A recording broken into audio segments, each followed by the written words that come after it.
Listen, this is going to be a departure from my normal videos. This is a direct message to the Commander-in-Chief, our President Donald Trump. Mr. President, I waited about 2 hours before I made this video so I wouldn't be noticeably irritated and upset, but I can't guarantee that I won't drop an F-bomb every now and again. I'll tell a story in a second, but what I want from you, Mr. President, I know you're busy and I know you don't want to listen to this whole video, but I'm just going to make it short and sweet for you. The point is, I'm calling upon you to fulfill one of your promises, and I have absolute faith in you.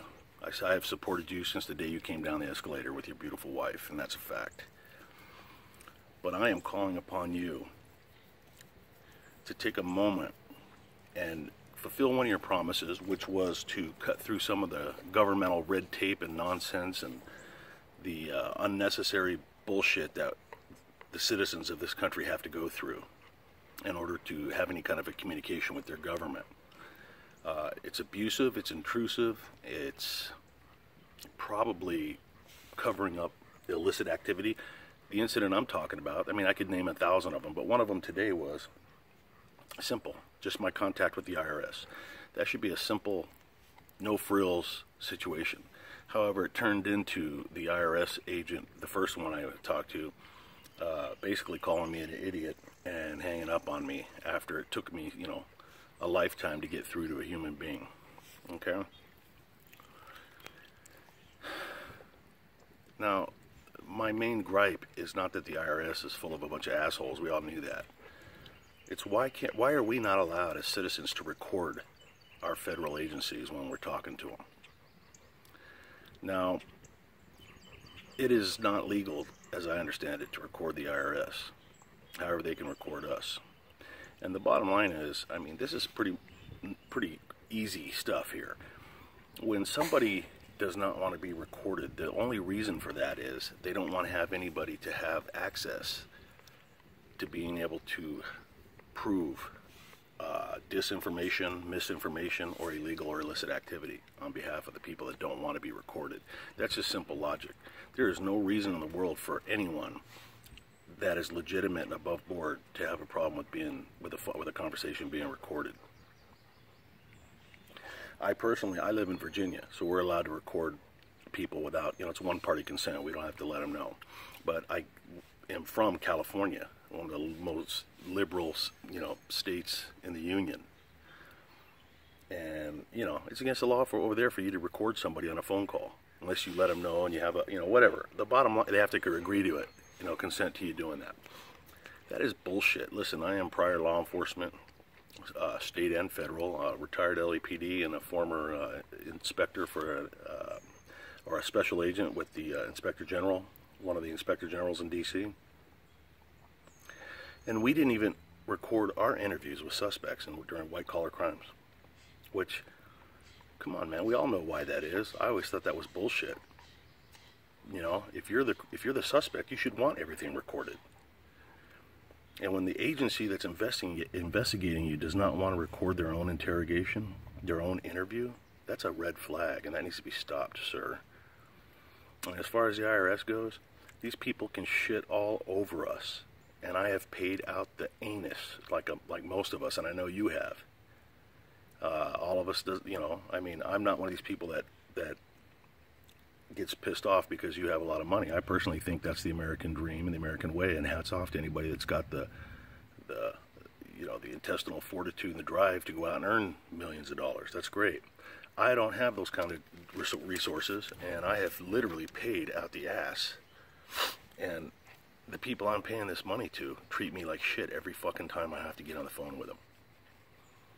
Yet I cannot record them.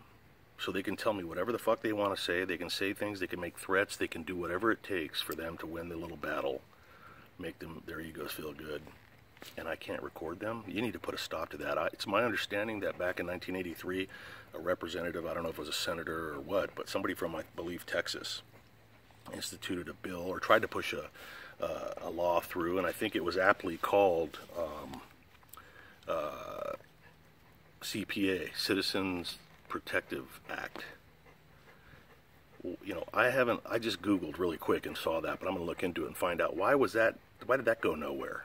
The only people on earth that would be opposed to that would be Democrats, because they operate under the radar and they're so fucking crooked, as you know. So please, Mr. President, I know you're busy. You got other things to deal with. But I also know you're my #1 fan on this channel. I know we're supposed to keep that on the down low, but, you know, Donald and I go way back. That's another story. But please do what you can to assign somebody to looking into this bullshit. There is no reason that, you know, life is hard enough for people out here. And we got to dick around. And, you know, I put off the phone call to the IRS for days because I knew it was going to have my blood pressure up past patent pending. And sure enough, it did. Anyways, Mr. President, you go back to protecting the free world. And I'm going to talk to my people. Thanks for stopping by. Now listen, the rest of you guys, here's what happened. And I am pissed. This is a rant. Oh, look at my dog. He's so cute. Charlie. Oh, he's a good boy. Here's what happened. So, most of you know I'm married to a Vietnamese woman. Bottom line is, she's got a Vietnamese employee, co-worker dude, doesn't speak a word of English. Nicest guy, fought on the South, on the side of the South in the Vietnam War, has shrapnel in his head, lost his brother to in combat. You know, he had his friends killed. He's got mortar shrapnel in his freaking head. He's paid dues, and he was trained by the U.S. and fought on the side of the U.S. Special Forces in Vietnam. He's a good dude. Doesn't speak English. He hasn't been here that long. He gets a letter from the IRS. Hey, you got 2 weeks to respond to this letter, or we're going to come after you for $1,500 bucks. The dude, I think he makes $1,500 bucks every, like, you know, 6 months. The guy's in poverty level.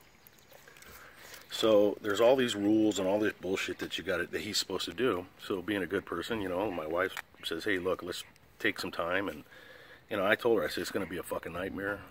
You know, I'm going to end up on the roof with a shotgun and a Falcon crest on, naked, holding off the SWAT team. I'm going to fucking go nuts because the IRS can do that to you.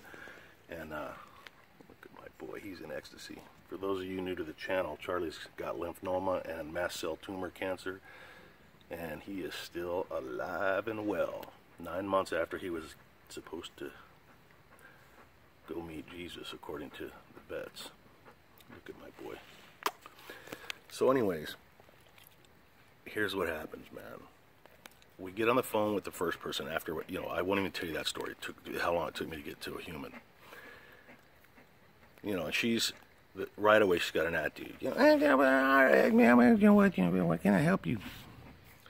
Okay, well, this is going to be a little bit complicated, ma'am, so I hope I don't, you know, upset you. But I'm like, just tell me what you need. Can I help you? You know, and I'm like, okay, I knew right away I was, you know, my blood pressure.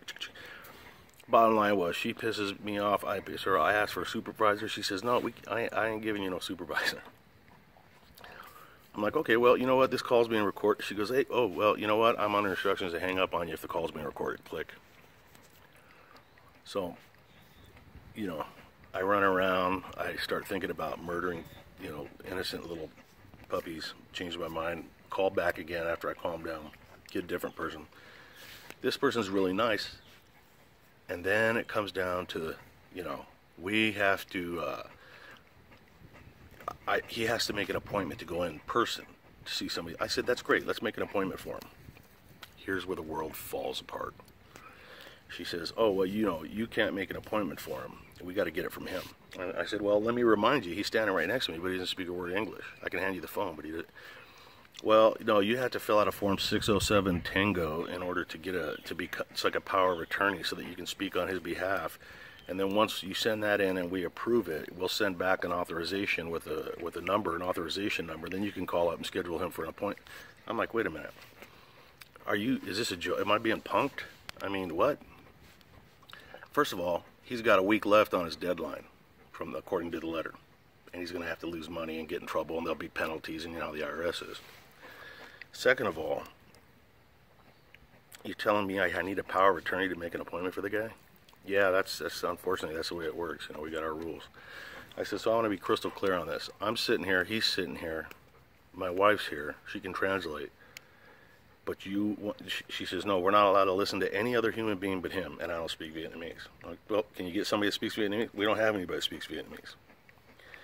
So you can't have my wife translate, and You won't just make the appointment so that he can show up with a translator.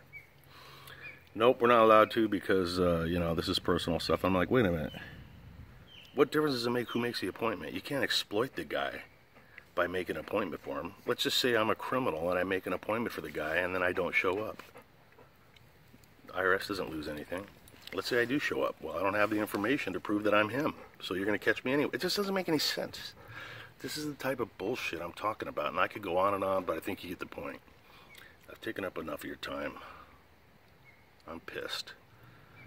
At least President Trump watched the first part of this video. I can rest assured on that. I'll follow through by getting a hold of my representatives, because I can't take that shit much longer. Anyways, hope you guys are doing good. Stay safe. LOS Tactical, I'm out.